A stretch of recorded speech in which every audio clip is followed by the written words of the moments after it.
IPLच्या रणांगणात मुंबईनं विजेतेपद आणि पुण्यानं उपविजेतेपदाची कमाई केली, पण ऑरेंज कॅप आणि पर्पल कॅपचा मान मात्र हैदराबादच्या शिलेदारांनी पटकावला।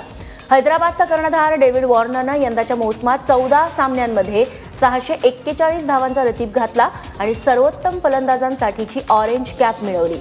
ऑरेंज कॅपचा मान वॉर्नरला मिळण्याची ही दुसरी वेळ ठरली आहे। याआधी 2015 साली देखील वॉर्नर सर्वोत्तम फलंदाज ठरलेला होता।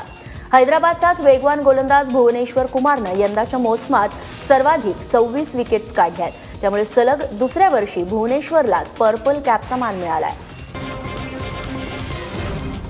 मुंबईने पुण्यावर विजय मिळवल्यानंतर जॉस बटलर चक्क न्यूड झाला।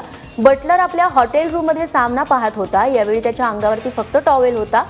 सामना मुंबईने जिंकताच बटलर आपल्या अंगाला गुंडाळलेला टॉवेल काढून नाचू लागला। क्षणभर त्याला समजलंच नसावं की आपण टॉवेलच्या आत काहीच घातलं नाहीये। बटलरनं हा व्हिडिओ इंस्टाग्रामवरती अपलोड केलेला आहे। सध्या सोशल मीडियावरती जोरात हा व्हिडिओ व्हायरल होताना दिसतोय।